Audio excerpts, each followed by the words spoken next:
penyusunan kebijakan pemerintah Kota Kupang dalam mengatasi kemiskinan dan pengangguran yang terjadi di Kota Kupang sendiri. Kami merupakan 7 orang. Kami hadir di sini untuk membahas bersama-sama sebagai seorang mahasiswa hukum. Di sini ada teman Marisa, ada teman Putri, ada teman Panta, ada Zesti, ada Kak Fani, ada Kak Yohan, dan ada Kak Adrian. Jadi pertama-tama kita harus mengetahui ini apa sih yang melatar belakangi permasalahan pengangguran dan kemiskinan yang terjadi di pemerintahan Kota Kupang dan bagaimana sih cara mengatasinya. Jadi kemiskinan dan pengangguran menjadi salah satu dari dua faktor yang paling utama yang paling menjadi PR di pemerintahan Kota Kupang ini. Kemiskinan di Kota Kupang memiliki potensi yang bisa dikatakan cukup besar dan sangat besar yang dapat mengganggu berjalannya sistem pemerintahan.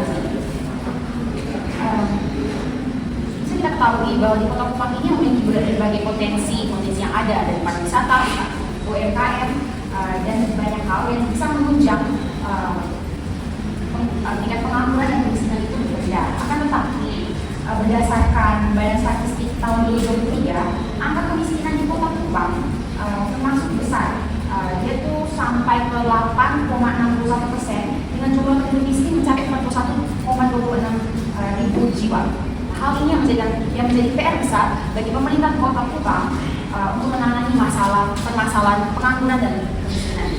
Nah, selanjutnya kita sama-sama harus mengetahui ini bagaimana langkah-langkah dari pemerintah Kota Kupang sendiri untuk mengatasi permasalahan ini.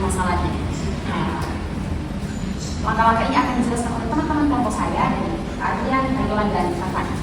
Silakan. Kita masuk ke langkah-langkah kita harus tahu dulu berapa besar sih data penduduk miskin dan juga pengangguran di Kota Kupang sendiri. Nah, menurut data yang kita dapat dari Badan Pusat Statistik atau BPS itu di tahun 2022 dan 2023 untuk data penduduk miskin itu sebesar 8,61% atau sebesar 41,20 jiwa. Nah, kemudian di tahun 2024 itu sebesar 8,24% atau sebesar 40,38 jiwa. Dan ini ada penurunan. Ini menunjukkan bahwa ini menunjukkan yang positif mengenai kebijakan yang diberikan oleh pemerintah Kota Kupang sendiri. Kalau terkait dengan data tingkat pengangguran terbuka atau disebut dengan PPT itu di Provinsi Nusa Tenggara Timur adanya fluktuasi. Pada Februari 2022 PPT tercatat sebesar 3,30%, kemudian menurun menjadi 3,10% pada 2023. Namun pada 2024 PPT sedikit meningkat kembali menjadi 3,17%. Nah, meskipun tidak ada data spesifik untuk Kota Kupang sebagai ibu kota provinsi, Kota Kupang masih dipengaruhi oleh kondisi pengangguran di bidang provinsi. Penurunan PPT pada 2023 bisa diartikan sebagai keberhasilan kebijakan pemerintah daerah dalam menciptakan lapangan pekerjaan dan meningkatkan akses terhadap pendidikan dan pelatihan keterampilan. Namun peningkatan PPT pada 2024 menunjukkan bahwa meskipun ada perbaikan, tantangan dalam mengatasi pengangguran terbuka di PPT dan khususnya di Kota Kupang masih cukup besar. Faktor yang dapat mempengaruhi tingkat pengangguran di Kota Kupang itu sendiri yaitu keterbatasan lapangan pekerjaan, ketidaksesuaian antara pendidikan yang diberikan dengan kebutuhan pasar kerja, serta kurangnya kesempatan untuk mengembangkan usaha mikro, kecil dan menengah atau UMKM. Pemerintah Kota Kupang perlu fokus pada upaya peningkatan kualitas pendidikan dan keterampilan serta meningkatkan lebih banyak peluang bekerja melalui sektor-sektor potensial seperti pariwisata, perdagangan, dan pendidikan. Baik, selanjutnya kita akan masuk pada kebijakan pemerintah Kota Kupang mengatasi permasalahan terkait dengan pengangguran dan kemiskinan yang terjadi di Kota Kupang. Baik, berdasarkan validasi data yang dilakukan oleh pemerintah Kota Kupang, saat ini terdapat 4.609 kepala keluarga yang masuk dalam kategori kemiskinan ekstrim. Kota Kupang berkomitmen untuk menurunkan angka tersebut dengan memperkuat pemberdayaan usaha mikro, kecil,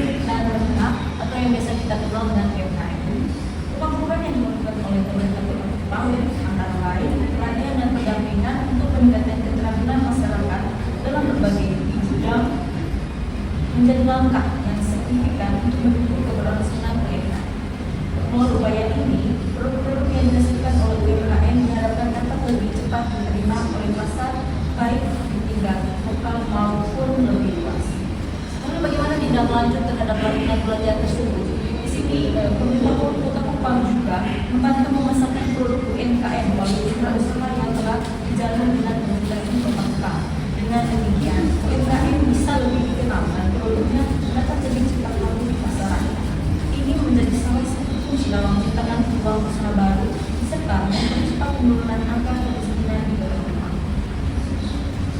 Lalu, melalui kebijakan tersebut, bisa kita lihat bahwa pemerintah Kota Kupang itu sudah menunjukkan komitmen yang sangat kuat dalam mengurangi kemiskinan dan menciptakan peluang usaha baru. Meskipun tantangan dalam pengentasan kemiskinan masih cukup besar. Ke depan, saran dari kami, pemerintah Kota Kupang perlu memperluas cakupan program-program ini agar lebih banyak warga yang dapat merasakan manfaatnya, sekaligus meningkatkan kualitas dan daya saing produk UMKM untuk menembus pasar yang lebih luas. Oke, dari hasil yang telah dipaparkan oleh teman kami dan diketahui bahwa pemerintah Kota Kupang sudah melakukan berbagai upaya dalam penanganan pengangguran dan kemiskinan. Tapi sayangnya yang kita perlu ketahui bahwa data pengangguran itu belum terbukti, belum memiliki data yang valid, sehingga belum dapat kita katakan bahwasannya pemerintah Kota Kupang ini dapat bisa menuntaskan angka pengangguran itu. Tapi dari hasil pembahasan yang telah dibahas oleh teman-teman kami, kemiskinan di Kota Kupang mengalami penurunan.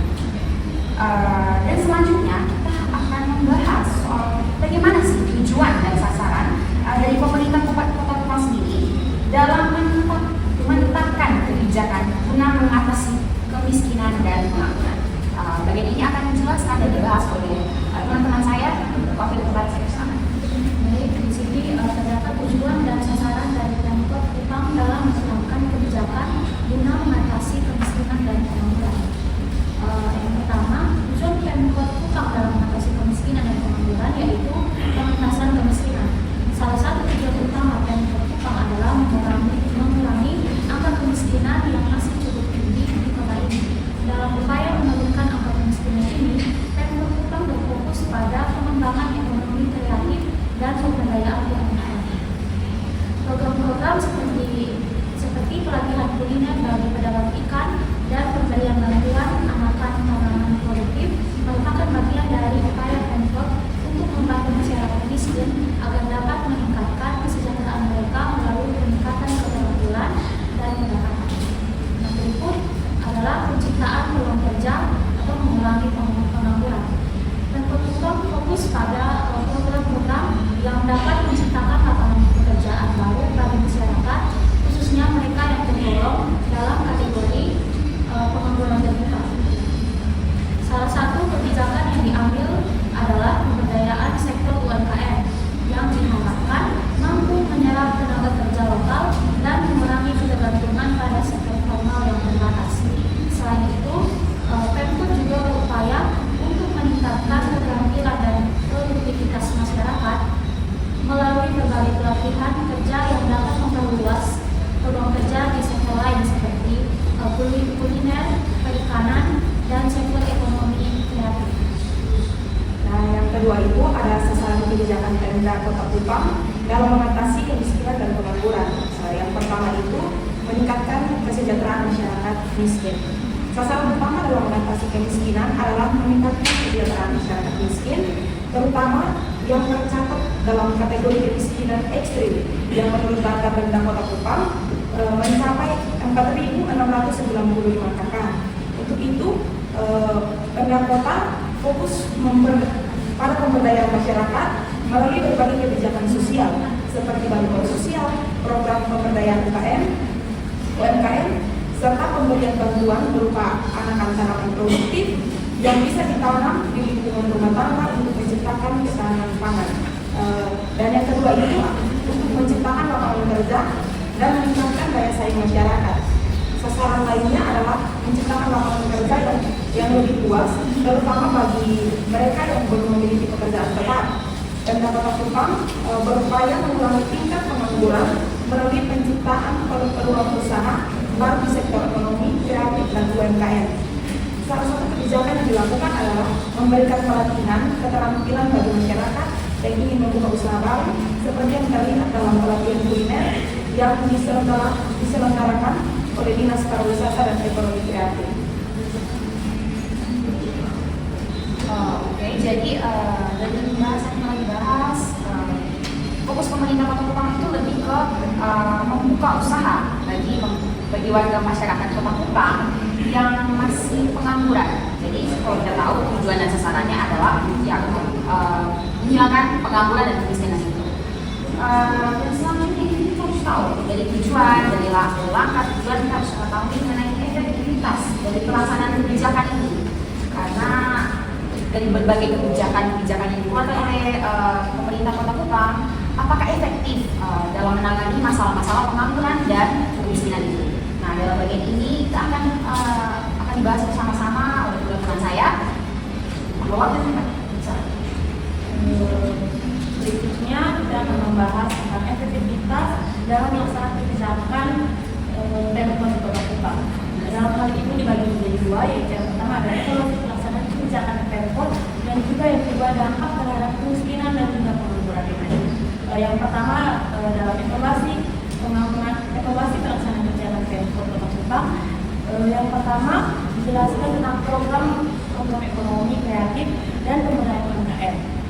Ini merupakan program awal yang dilakukan oleh pemerintah untuk mengurangi masalah kemiskinan dan juga pengangguran yang ada. Yang kedua yaitu bantuan sosial, ketahanan pangan.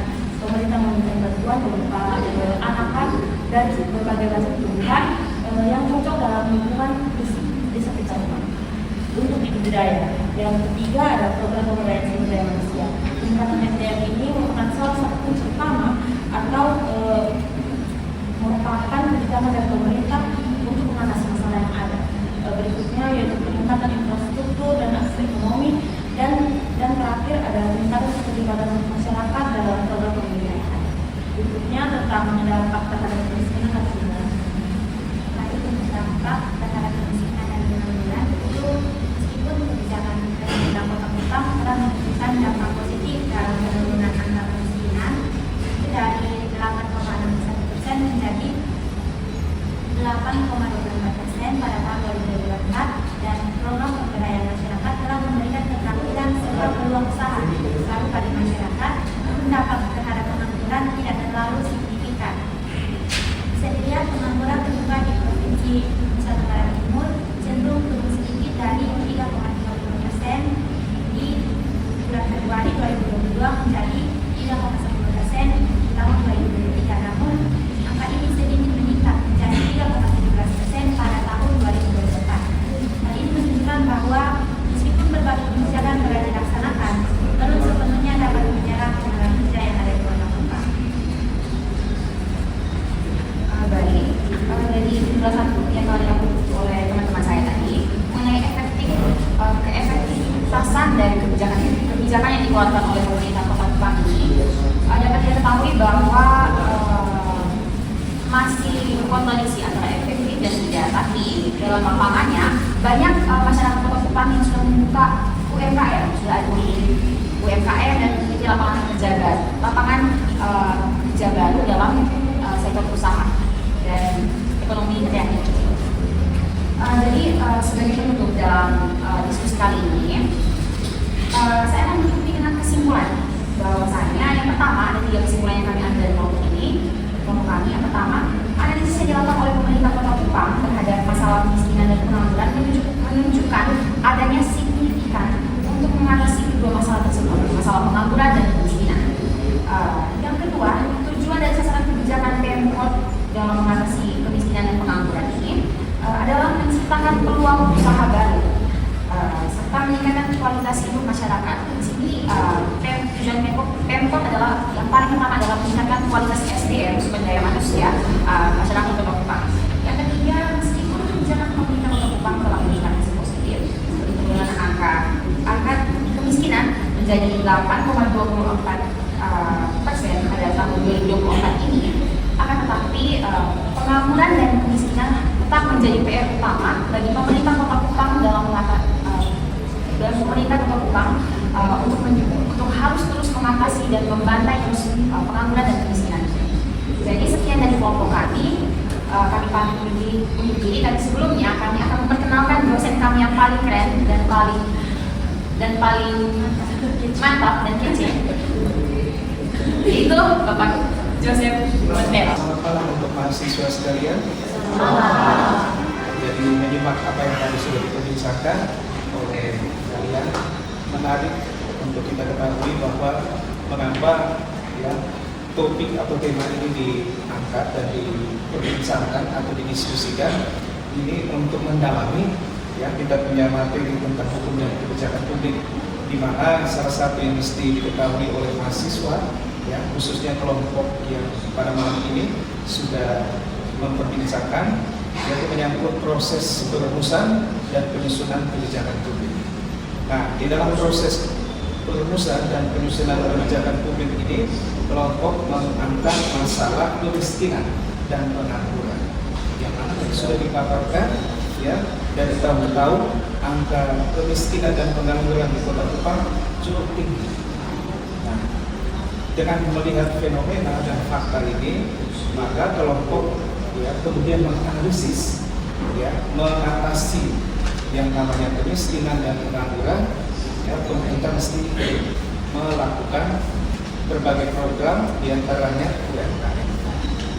UMKM yang ada di Kota Kupang ini sejauh yang kita lihat di mana-mana itu kan sudah cukup banyak. Berbagai perusahaan mereka itu mulai dengan kuliner, jualan ya berbagai hasil perkebunan dan lain-lain. Ini kan dengan maksud juga bisa menggerakkan ekonomi masyarakat. Program seperti ini patut kita dukung supaya kedepannya itu pemerintah kita tidak kewalahan menghadapi begitu tingginya angka pengangguran dan kemiskinan. Nah, tugas pemerintah kita kaitkan dengan mata kuliah kita ini, maka pemerintah harus mengidentifikasi permasalahan-permasalahan ini. Lalu bagaimana menyusun ya agenda dalam mengatasi persoalan tadi. Tentu ini melibatkan juga stakeholder atau pemangku kepentingan yang mana mereka itu sangat berperan untuk membantu pemerintah di dalam mengimplementasikan agenda kebijakan publik khususnya tentang kemiskinan dan pengangguran. Pemangku kepentingan atau stakeholder itu kan harus melibatkan pihak swasta juga. Pihak swasta ini di Kota Kupang, mereka itu kan bisa kita lihat ya, mereka bergabung dalam asosiasi, pengusaha dan lain sebagainya. Ini hal-hal umum yang kita maksudkan itu supaya kita memahami bagaimana di Kota Kupang masih tinggi masalah kemiskinan, masih tinggi juga masalah yang pengangguran, tetapi pemerintah juga setiap tahunnya itu menyusun yang namanya kebijakan untuk menanggulangi masalah ini, membuka UMKM, memberdayakan UMKM, kemudian melibatkan juga stakeholder yang tadi saya sebutkan. Karena demikian ini yang bisa dapat saya berikan penjelasan umum menyangkut bagaimana proses perumusan dan penyusunan kebijakan publik sebagai salah satu bagian yang kita pelajari dalam mata kuliah hukum dan kebijakan publik. Terima kasih, selamat malam. Terima kasih Bapak.